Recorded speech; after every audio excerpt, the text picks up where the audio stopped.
Et si presque tout ce que tu crois savoir sur l'Antéchrist était faux, le nombre 666, la bête de l'Apocalypse, la fin des temps, on t'a montré des images, des films, des théories, mais rarement ce que la Bible dit réellement. Et si l'Antéchrist n'était pas seulement une personne, mais un système, un esprit déjà à l'œuvre aujourd'hui? Et si le signe de la bête n'était pas ce que tu imagines? Reste jusqu'à la fin, parce que ce que tu vas découvrir pourrait changer ta manière de lire l'Apocalypse et de voir le monde actuel. 666. Ce nombre vous glace-t-il le sang? L'Apocalypse parle d'une marque sans laquelle personne ne pourra acheter ni vendre. Sommes-nous à l'aube de cette réalité? Ce que la Bible dit vraiment sur l'Antéchrist pourrait transformer votre compréhension de ces temps troublés. Mais bien-aimés, permettez-moi de vous poser une question qui trouble le cœur de beaucoup aujourd'hui. Avez-vous déjà ressenti cette inquiétude profonde en lisant l'Apocalypse, en voyant ce nombre mystérieux, le 666, et en vous demandant si nous vivons les derniers jours? Cette interrogation n'est pas nouvelle, elle traverse les siècles. Charles Spurgeon, ce grand prédicateur que l'on surnommait le prince de la prédication, nous enseignait avec une sagesse remarquable que la vérité biblique doit toujours primer sur nos spéculations. Il disait que beaucoup se perdent dans des théories complexes, alors que les Écritures parlent avec clarté pour ceux qui ont des oreilles pour entendre.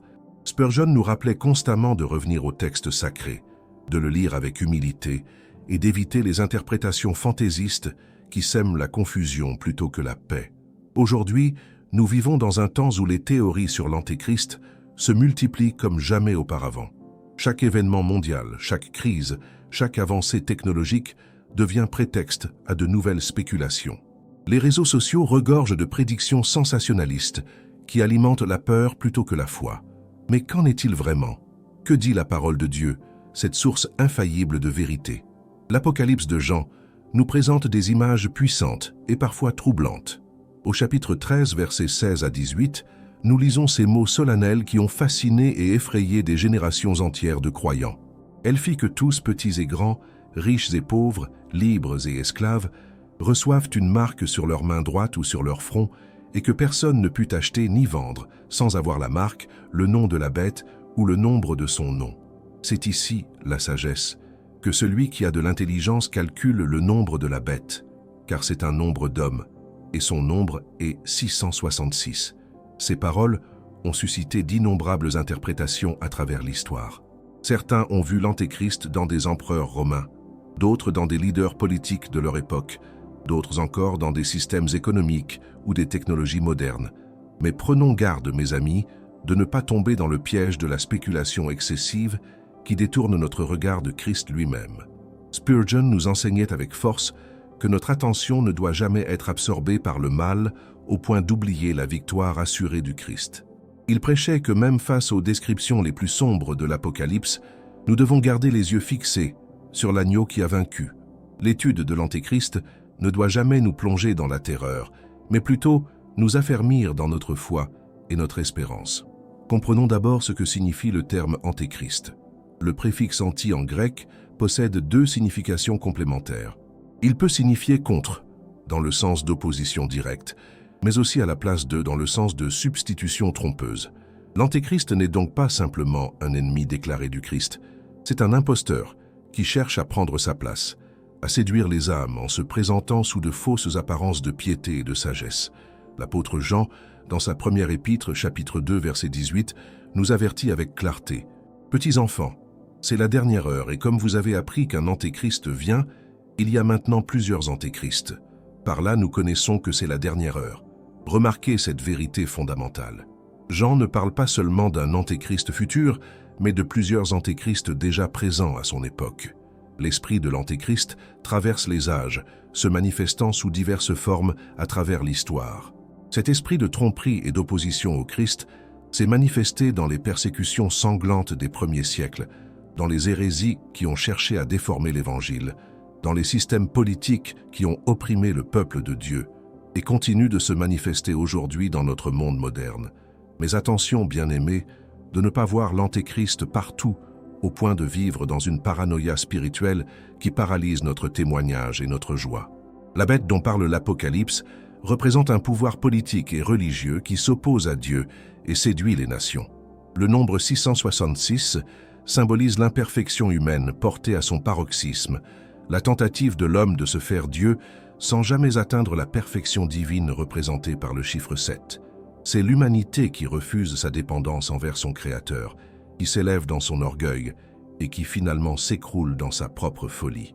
Si nous prenons soin d'étudier attentivement les Écritures dans leur ensemble, plutôt que de nous concentrer sur des passages isolés, nous découvrons que la Bible nous donne des critères clairs pour discerner l'esprit de l'Antéchrist.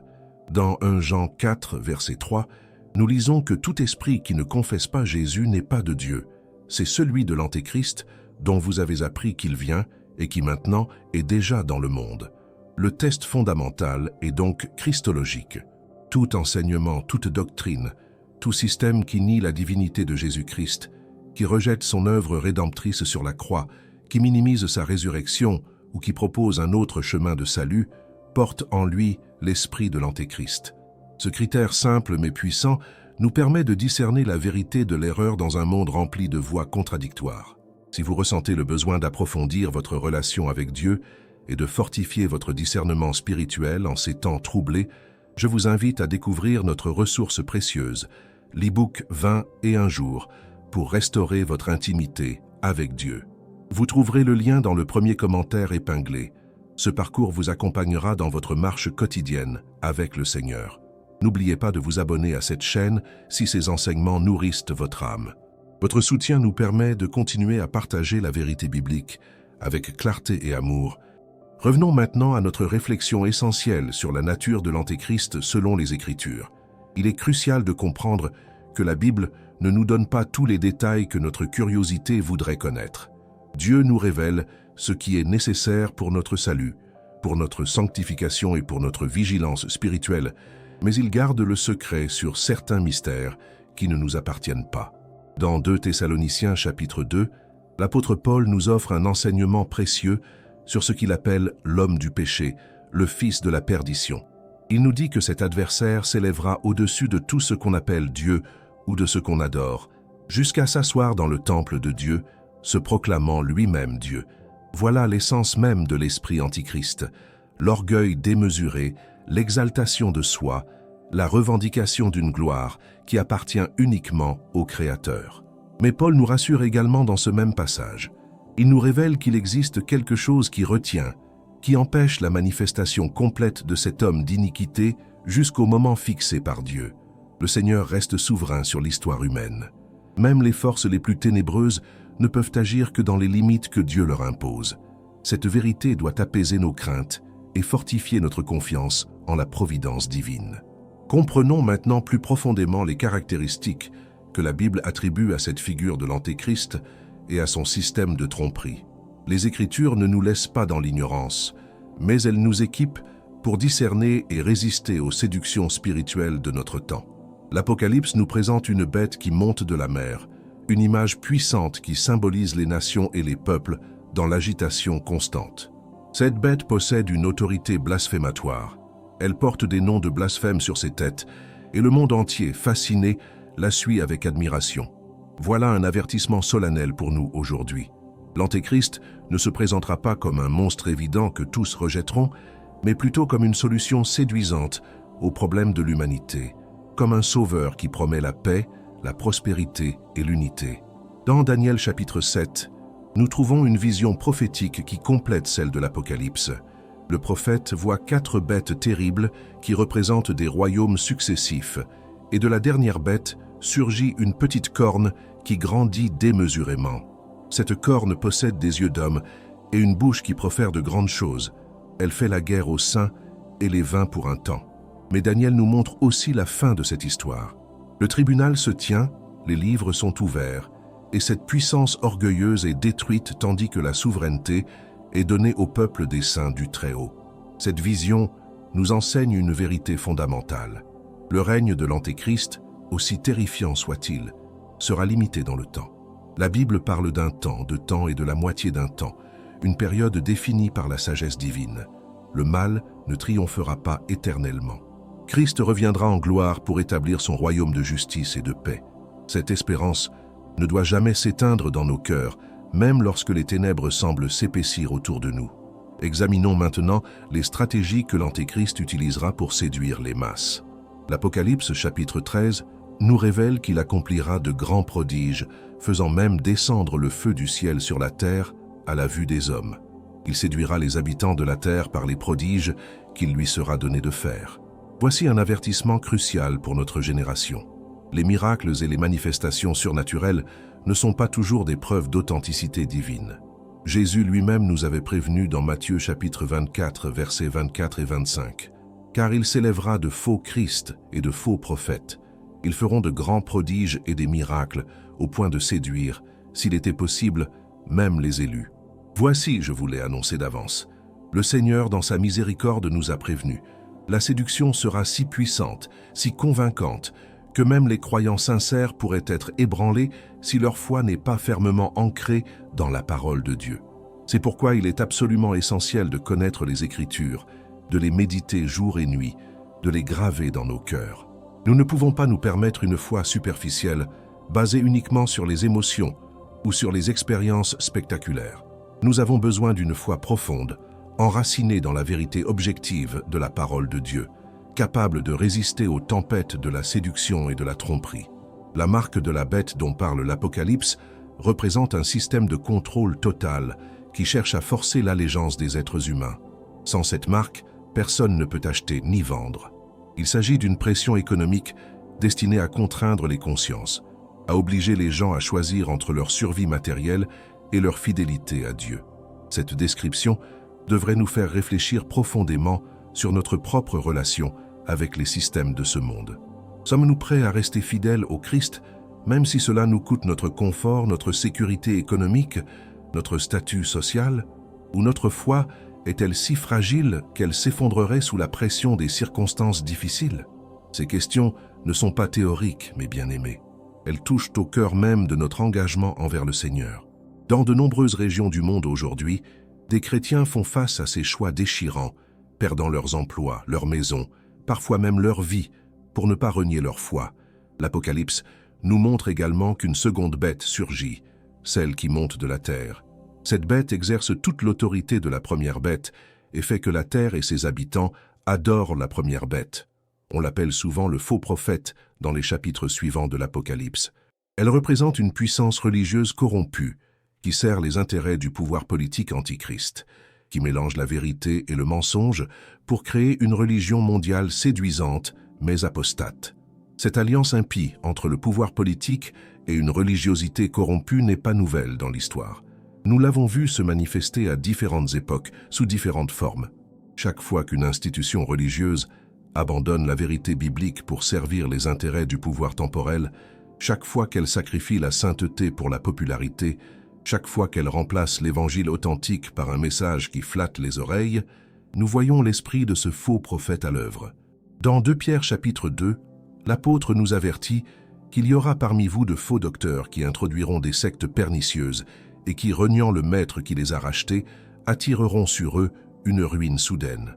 Plusieurs les suivront dans leur dissolution et la voie de la vérité sera calomniée à cause d'eux. Ces paroles résonnent avec une actualité troublante aujourd'hui.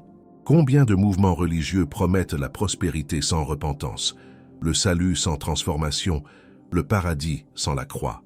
Le discernement spirituel devient donc une nécessité absolue pour le chrétien qui veut marcher dans la vérité. Nous ne pouvons pas nous contenter d'accepter tout enseignement qui se présente sous une apparence pieuse. Nous devons éprouver les esprits, comme nous y exhorte 1 Jean chapitre 4, verset 1. Bien-aimés, n'ajoutez pas foi à tout esprit, mais éprouvez les esprits, pour savoir s'ils sont de Dieu, car plusieurs faux prophètes sont venus dans le monde. Comment éprouvons-nous les esprits? En comparant tout enseignement avec les Écritures. La Bible demeure notre référence absolue, notre pierre de touche pour distinguer la vérité de l'erreur. Tout enseignement qui contredit les Écritures, qui minimise le péché, qui nie la nécessité de la repentance, qui présente un autre Jésus que celui révélé dans la Bible, doit être rejeté fermement, peu importe combien il paraît attrayant ou combien son messager semble charismatique. Nous devons également comprendre que l'Antéchrist ne se contentera pas d'attaquer frontalement la foi chrétienne. Sa stratégie sera beaucoup plus subtile. Il cherchera à vider le christianisme de sa substance tout en conservant ses formes extérieures. Il prônera une spiritualité sans absolus moraux, une religion sans repentance, un évangile sans sacrifice. Il parlera d'amour sans vérité, de tolérance sans sainteté, d'unité sans doctrine saine. Cette contrefaçon dangereuse du véritable évangile séduit déjà beaucoup de personnes aujourd'hui. Combien sont attirés par un message qui promet toutes les bénédictions de Dieu sans aucune exigence de sainteté, qui assure le salut sans la nécessité d'une foi véritable et d'une vie transformée.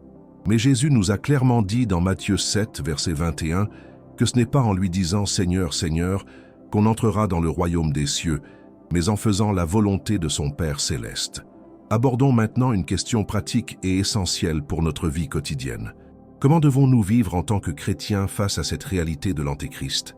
Devons-nous vivre dans la peur constante, scrutant chaque événement mondial pour détecter des signes de la fin? Ou devons-nous ignorer ces avertissements bibliques et vivre comme si rien n'importait? La réponse se trouve dans un équilibre biblique sage et équilibré. Nous devons être vigilants sans être obsédés, informés sans être paralysés par la peur, conscients des temps sans perdre notre paix en Christ. Jésus nous a commandé dans Luc chapitre 21, verset 36, de veiller et de prier en tout temps, afin d'avoir la force d'échapper à toutes ces choses qui arriveront et de paraître debout devant le Fils de l'homme. La vigilance spirituelle ne signifie pas une anxiété chronique qui nous ronge l'âme, mais plutôt une conscience alerte qui nous garde attachés à Christ et à sa parole. C'est comme un soldat en temps de guerre qui reste attentif sans pour autant vivre dans une terreur constante, parce qu'il fait confiance à son commandant et à la victoire finale. Notre commandant est Christ, et la victoire est déjà assurée par sa mort et sa résurrection. L'apôtre Paul nous donne des conseils précieux dans Romains chapitre 13, versets 11 et 12. Cela importe d'autant plus que vous savez en quel temps nous sommes. C'est l'heure de vous réveiller enfin du sommeil, car maintenant le salut est plus près de nous que lorsque nous avons cru. La nuit est avancée, le jour approche. Dépouillons-nous donc des œuvres des ténèbres et revêtons les armes de la lumière. Paul nous appelle à un réveil spirituel, à une vie de sainteté et de vigilance. Que signifie concrètement se dépouiller des œuvres des ténèbres dans notre contexte actuel? Cela signifie rejeter tout compromis avec le péché, refuser de participer aux mensonges de notre culture, vivre selon les valeurs du royaume de Dieu, même lorsqu'elles contredisent les valeurs dominantes de notre société. Cela signifie marcher dans la lumière, dans l'honnêteté, dans l'intégrité, dans l'amour véritable qui n'a pas peur de dire la vérité, même quand elle dérange. Revêtons les armes de la lumière. Quelle belle expression! Paul développe cette métaphore dans Éphésiens chapitre 6, où il décrit l'armure spirituelle du chrétien. La ceinture de la vérité, la cuirasse de la justice, les chaussures du zèle pour annoncer l'évangile de paix, le bouclier de la foi, le casque du salut et l'épée de l'esprit qui est la parole de Dieu. Chaque pièce de cette armure est essentielle pour résister aux ruses du diable et aux séductions de l'esprit antichrist. Particulièrement important est le bouclier de la foi, par lequel nous pouvons éteindre tous les traits enflammés du malin. La foi authentique, enracinée dans la vérité biblique et nourrie par une relation vivante avec Christ, nous protège contre les doutes, les peurs et les tentations qui cherchent à nous faire tomber. Mais cette foi ne se développe pas automatiquement. Elle nécessite un engagement quotidien dans la prière, dans la méditation des Écritures, dans la communion fraternelle avec d'autres croyants. Nous devons également comprendre que notre combat n'est pas contre la chair et le sang, mais contre les dominations, contre les autorités, contre les princes de ce monde de ténèbres, contre les esprits méchants dans les lieux célestes, comme nous le dit Éphésiens 6, verset 12. L'Antéchrist ne sera que l'instrument visible d'une réalité spirituelle beaucoup plus profonde. Derrière lui se trouve Satan lui-même, l'adversaire ancien qui cherche à détruire l'œuvre de Dieu et à entraîner les âmes en perdition. Cette compréhension spirituelle doit transformer notre regard sur le monde et sur les événements qui nous entourent. Nous ne luttons pas principalement contre des systèmes politiques ou des idéologies humaines, même si ceux-ci peuvent être influencés par le mal. Nous luttons contre des forces spirituelles qui utilisent ces systèmes pour leurs fins destructrices. Notre réponse première ne doit donc pas être la colère ou la peur, mais la prière, l'intercession, la proclamation de la vérité dans l'amour. Dans 1 Timothée chapitre 2, versets 1 à 4, Paul exhorte les croyants à faire des prières, des supplications, des requêtes, des actions de grâce pour tous les hommes, pour les rois et pour tous ceux qui sont élevés en dignité, afin que nous menions une vie paisible et tranquille, en toute piété et honnêteté. Même face à des autorités qui pourraient un jour servir le système de l'Antéchrist, notre responsabilité première reste la prière. Nous prions pour leurs âmes, pour que Dieu touche leur cœur, pour que sa volonté s'accomplisse. Parlons maintenant du discernement concernant les événements actuels. Beaucoup de chrétiens tombent dans deux extrêmes également dangereux. Le premier extrême consiste à voir l'Antéchrist et la marque de la bête dans chaque nouvelle technologie, dans chaque crise sanitaire, dans chaque décision politique. Cette approche crée une panique spirituelle qui nuit à notre témoignage et à notre efficacité pour le royaume de Dieu. Le second extrême consiste à ignorer complètement les signes des temps, à vivre dans une indifférence spirituelle qui nous rend vulnérables à la séduction. Jésus a reproché aux pharisiens de savoir discerner l'aspect du ciel, mais de ne pas savoir discerner les signes des temps. Nous devons éviter cette cécité spirituelle qui nous empêche de voir ce que Dieu veut nous montrer concernant les jours dans lesquels nous vivons. La sagesse biblique nous appelle à un discernement équilibré. Nous devons observer ce qui se passe dans le monde avec attention, en comparant les tendances actuelles avec les prophéties bibliques, mais sans tomber dans la spéculation excessive ou la fixation obsessionnelle. Nous devons rester ancrés dans la parole de Dieu, laissant les Écritures interpréter les événements plutôt que de forcer les événements à entrer dans nos interprétations préconçues des Écritures. Jésus nous a donné dans Matthieu chapitre 24 une liste de signes généraux qui précéderaient son retour. Les guerres et les bruits de guerre, les famines, les tremblements de terre, les persécutions contre les chrétiens, la multiplication de l'iniquité, le refroidissement de l'amour du plus grand nombre. Mais il nous a également avertis que ce ne sera pas encore la fin, que ces choses sont le commencement des douleurs. Il nous appelle à la patience, à la persévérance, à rester fidèles jusqu'au bout. Cette fidélité jusqu'au bout exigera peut-être de nous des sacrifices que nous n'imaginons pas encore. Pour certains de nos frères et sœurs dans différentes parties du monde, elle exige déjà le sacrifice de leur confort, de leur sécurité, parfois même de leur vie. Ils font face à la persécution, à l'emprisonnement, au martyre pour leur foi en Christ. Leur exemple devrait nous inspirer et nous préparer à tenir ferme si des temps similaires venaient dans nos propres régions. L'Apocalypse nous présente une image magnifique au chapitre 7. Après avoir décrit les tribulations et les jugements, Jean voit une grande foule que personne ne pouvait compter, de toute nation, de toute tribu, de tout peuple et de toute langue. Ils se tenaient devant le trône et devant l'agneau, revêtus de robes blanches, des palmes à la main. Ce sont ceux qui viennent de la grande tribulation, qui ont lavé leurs robes et les ont blanchis dans le sang de l'agneau. Voilà notre destinée glorieuse, mes bien-aimés. Peu importe la noirceur des temps que nous pourrions traverser, peu importe l'intensité de la persécution que nous pourrions affronter, nous savons que nous tiendrons debout devant le trône de Dieu, victorieux par le sang de l'agneau. Cette espérance devrait remplir nos cœurs de courage et de joie, même face aux menaces les plus terrifiantes. En conclusion, mes bien-aimés, retenons cette vérité essentielle. L'étude de l'Antéchrist ne doit jamais nous détourner de Christ lui-même. Notre focus, notre espérance, notre joie doivent rester centrés sur notre Sauveur qui a vaincu la mort, le péché et Satan. Oui, des temps difficiles peuvent venir.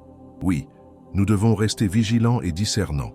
Mais notre foi repose sur le rocher inébranlable qu'est Jésus-Christ. Vivons donc avec sagesse, dans la sainteté, dans l'amour et dans l'espérance. Fortifions notre relation avec Dieu chaque jour. Étudions sa parole avec diligence. Prions sans cesse. Aimons nos frères et sœurs en Christ. Et témoignons de l'Évangile avec courage, sachant que notre Rédempteur vit et qu'il reviendra en gloire. Je vous remercie du fond du cœur d'avoir pris le temps de regarder cet enseignement jusqu'au bout. Si ce message a touché votre âme, n'oubliez pas de vous abonner à notre chaîne pour continuer à recevoir des enseignements bibliques qui fortifieront votre foi.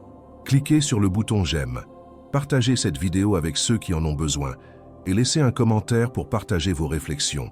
Et souvenez-vous, notre e-book 21 jours pour restaurer votre intimité avec Dieu vous attend dans le premier commentaire épinglé pour vous accompagner dans votre marche spirituelle. Continuez maintenant avec les prochaines vidéos qui apparaîtront sur votre écran. Que Dieu vous bénisse abondamment.